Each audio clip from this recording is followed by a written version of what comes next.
एफडीएची महाप्रसाद भंडाऱ्यासंदर्भात कडक नियमावली। महाप्रसाद वाटपाआधी एफडीएनं परवानगी घेणं आवश्यक केलेलं आहे। तुकाराम मुंढेंच्या निर्णयाला महाराष्ट्र करणी सेनेनं मात्र विरोध केलाय। 5 सप्टेंबरला तुकाराम मुंढेंच्या घरावर मोर्चा काढण्याचा इशारा दिलाय। महाराष्ट्रात हिंदू सण उत्सवांमध्ये अन्नविषबाधेच्या घटना टाळण्यासाठी अन्न आणि औषध प्रशासनानं महाप्रसाद आणि भंडारा वितरणाबाबत कडक नियमावली लागू केली। या नियमांनुसार हिंदूंच्या मंदिरात महाप्रसाद वाटपासाठी आयोजकांना अन्न आणि औषध प्रशासनाची परवानगी घेणं बंधनकारक असेल। यावर महाराष्ट्र करणी सेनेनं तीव्र आक्षेप घेतलाय। हिंदू धर्मावर प्रहार करत असताना यांना इतर धर्म दिसत नाही का असा सवाल उपस्थित केला। इफ्तार पार्टी, चर्च, गुरुद्वारा या ठिकाणी सुद्धा अन्न वितरित होत असतं, त्याबाबत निर्णय का नाही घेतला असा सवाल महाराष्ट्र करणी सेनेचे अध्यक्ष अजय सिंग सेंगर यांनी उपस्थित केला आहे।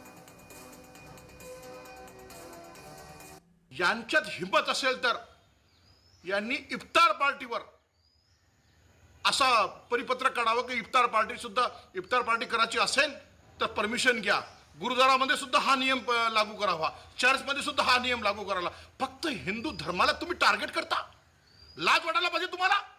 जर हा परिपत्रक हे आदेश जर मागे घेतले नाही तर आम्ही 5 सप्टेंबरला तुकाराम मुंढे यांच्या घरावर सर्व हिंदू संघटन आम्ही मोर्चा काढणार।